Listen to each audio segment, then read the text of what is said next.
कांग्रेस के कार्यकर्ता रहे प्रभात पांडे की आज ब्रह्मभोज है और आज मैं उनके घर देवीपार में आया हूँ और यहाँ पर अभी कांग्रेस के प्रदेश अध्यक्ष जयराय भी आए थे। उन्होंने भी शोक संवेदना व्यक्त की और उस दिन जिस दिन अंत्येष्टि थी उस दिन भी वो आए थे, लेकिन उस दिन काफ़ी विरोध हुआ था। हमारे साथ प्रभात पांडे के पिताजी हैं। आज प्रदेश अध्यक्ष भी आए थे, किस लिए आए थे, क्या शोक संवेदना में उन्होंने क्या कहा, क्या बात हुई आपसे उनसे? कहते हैं पूरी परिवार हमारे साथ खड़ी है। नहीं, उन्होंने कुछ पार्टी की तरफ से कुछ फंड भी भिजवाया था, आज भी कुछ सहयोग दिया क्या? कुछ नहीं, पहले कुछ भिजवाए थे जी। देखिए, जिसका जवान बेटा मतलब चला गया, वो बोलने की स्थिति में नहीं है। उनके चाचा मनीष पांडे जी हमारे साथ हैं, मैं उनसे ही बात करना चाहूँगा। क्या बातचीत हुई प्रदेश अध्यक्ष से, क्या बात हुई? देखिए, प्रदेश अध्यक्ष जी आए थे। उन्होंने चूँकि उनका मानना है कि उनकी पार्टी का कार्यकर्ता था, समर्पित कार्यकर्ता था, पूर्व पदाधिकारी था, तो जैसा कि उसके अंत्येष्टि स्थल पर भी पहुंचे थे और आज भी काफ़ी विरोध हुआ था उनका। काफ़ी विरोध हुआ था। उस समय जो बातें फैलाई गई थी कि परिवार के लोगों ने विरोध किया, हम लोगों ने कोई विरोध नहीं किया था।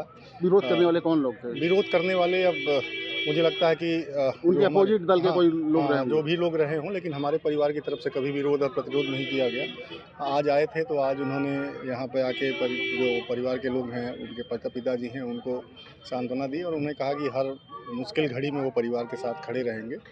और उसके अलावा एक और थोड़ा सा जो बात उनकी सही लगी, उन्होंने कहा कि जो परिवार में जो भी एक कोई आश्रित व्यक्ति होगा, CWC की मीटिंग में उन्होंने उठाया है कि जो कांग्रेस कमेटी की मीटिंग में CWC ने उठाया कि कांग्रेस जो शासित कोई भी जो भी प्रदेश है उसमें परिवार के किसी एक आश्रित को हम कोशिश करेंगे कि उन्हें एक सरकारी नौकरी दिलवाएं।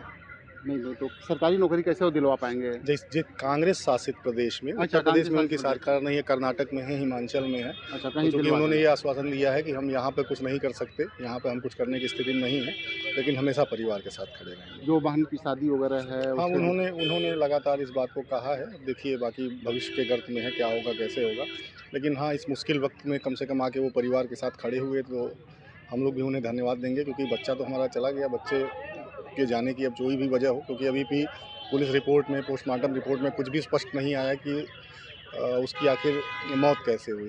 तो फिलहाल ऐसी मुश्किल घड़ी में अगर जो भी हमारे साथ आ रहा है, खड़ा हो रहा है, हम लोग उसको धन्यवाद दे रहे हैं। आपने उस समय जब घटना हुई थी, जब बीमार पड़े थे, आपने कहा था इलाज नहीं समय से हो पाया। बिल्कुल, मैं आज भी अपनी बात पर कायम हूँ कि जो 2 घंटे का जो समय था, 2 घंटे जो कांग्रेस कार्यालय में वो पड़ा रहा, उस दौरान लापरवाही हुई है। मैं आज भी हूँ, मैंने पुलिस को भी बयान दिया है, मैं आज भी उस पर कायम हूँ कि लापरवाही हुई है। अब उस लापरवाही की वजह से जान, जब चूँकि बच्चा तो वापस नहीं लौट सकता, लेकिन यहाँ अभी भी हमें भरोसा है कि पुलिस इन्वेस्टिगेशन कर रही है। जो भी सच है वो देर सवेर सामने आएगा। परिवार के जैसे माँ बाप के इकलौते बेटे थे, मात्र सहारा थे, अब परिवार कैसे चलेगा, कैसे मतलब?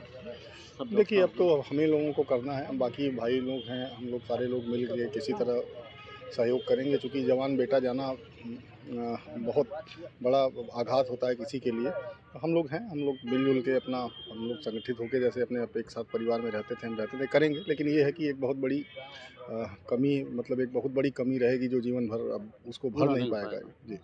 भाजपा की तरफ से कुछ आपको कोई मिला, कोई सांत्वना दिया या कुछ सहायता मिली? अभी कुछ देर पहले जो उत्तर प्रदेश के उप मुख्यमंत्री हैं ब्रिजेश पाठक जी, अभी कुछ देर पहले उनका फ़ोन आया था मेरे पास और उन्होंने वीडियो कॉल पे उन्होंने भी बात की है। प्रभात के पापा से भी बात की, भैया से उन्होंने भी बात की और उन्होंने भी पूरा सहयोग देने की बात की है। और उन्होंने इस बात की भी ये भी कहा कि चूँकि वो दिल्ली आ गए थे किसी कार्यक्रम में, जिसकी वजह से वो यहाँ नहीं आ पाए, वो भी अगर लखनऊ आएंगे, जब भी आएंगे तो वो भी आके परिवार से मिलेंगे। लोकल विधायक या सांसद ने कभी आकर के हालचाल लिया आपका? देखिए, लोकल विधायक और सांसद की मैं क्या बात करूं, आज कांग्रेस पार्टी पूरी हमारे परिवार के साथ खड़ी है।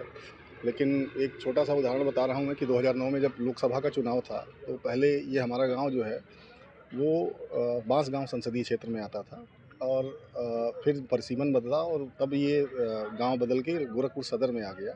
और 2009 में हमारे मुख्यमंत्री जी यहाँ से प्रत्याशी थे और यही बच्चा उस समय, उसकी 16 साल की उम्र रही होगी। मैं आपको बताऊं कि रात में मेरे पास फ़ोन आया मंदिर से कि इस गांव में भारतीय जनता पार्टी का कोई पोलिंग एजेंट बनने के लिए तैयार नहीं था। मैं खुद उस समय एक अखबार में काम करता था, मेरे पास फ़ोन आया और मैं खुद पोलिंग एजेंट बन के, योगी जी का पोलिंग एजेंट मैं इस गांव में बन के बैठा था और यही बच्चा उस समय 15 साल 16 साल की उम्र में एक-एक घर पर ले जाके पर्चे पहुंचाया था योगी जी के चुनाव में। तो वो एक कष्ट तो है ही है कि उस बच्चे ने, ऐसा नहीं आज आज बताया जा रहा है कि हाँ वो कांग्रेस के प्रदर्शन में मारा गया, लेकिन ऐसा कुछ नहीं है। ये बच्चा उनके साथ भी खड़ा रहा है, तो ऐसे में थोड़ा सा कष्ट ज़रूर है कि कम से कम हम लोग उनके संसदीय क्षेत्र के रहे हैं, हम लगातार वोटर रहे हैं उनके लिए हम लोग खड़े हुए हैं। तो ऐसे वक्त पर थोड़ा सा दुख ज़रूर होता है कि थोड़ा सा एक अगर सांत्वना वहाँ से भी मिलती तो हम लोगों के लिए इस दुख में उभरने की एक बड़ी राहत देता, लेकिन थोड़ा सा कष्ट है कि वहाँ से कोई सांत्वना कोई नहीं आया। देखिए, आपके मन में पीड़ा है कि सत्ता पक्ष से कोई भी ना सहयोग मिला, ना कोई हाल चाल लेने आया, और जबकि प्रभात पांडे जो अब इस दुनिया में नहीं हैं, वो 2009 के चुनाव में भाजपा के पोलिंग एजेंट भी बने थे और घर घर उनका पर्चा भी पहुंचाए थे। इस बात को लेकर के कि सत्ताधारी दल का कोई भी विशेष व्यक्ति यहाँ पर नहीं आया, इस नाते इनको तकलीफ है। कैमरामैन मुन्ना के साथ डॉक्टर चंद्र कुमार मिश्रा, TV9 गोरखपुर।